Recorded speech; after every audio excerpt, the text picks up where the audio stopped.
Welcome to Monday Motivation. I'm Tom Connolly, your local leadership coach. To achieve anything, we must organize our activities.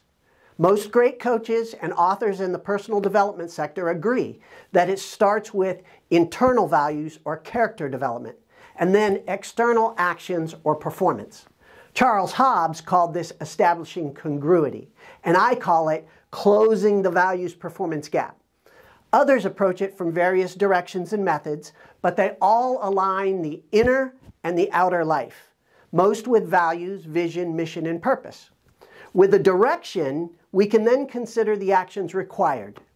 In 2004, while en route to Iraq, as I considered where I needed to weight the battle daily, I made a long list of actions that I couldn't accomplish daily, so I prioritized.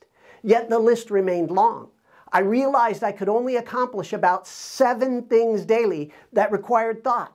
So I took a higher perspective and grouped common tasks or functions into 7 buckets from which I drew critical daily tasks.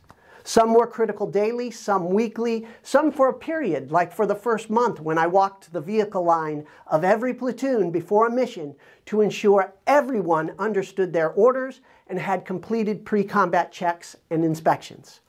When I returned home, I continued to use the 7-bucket structure for my work, but much of my life, unlike combat operations, was outside of my work, and that made congruity even more critical. So I revised my 7 buckets to ensure they accounted for my roles and values. Then a few years ago, I noticed that Brian Tracy's 7 areas of life closely align with my 7 buckets. Tracy, however, starts with values, vision, mission, purpose in each area down through habits and actions. I think this approach can create silos in our lives. Our values, vision, mission, and purpose are integrating our lives and aligning our goals and actions that we draw from our 7 buckets.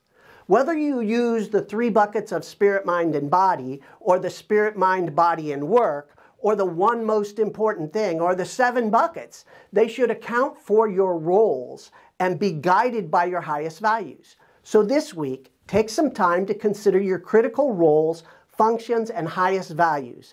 Then identify your buckets. You should be able to identify at least one goal in each bucket, so start working on that goal.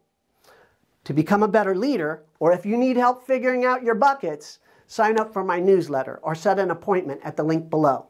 Remember, all things are possible through prayer and heavy deadlifts. I'm Tom Connolly.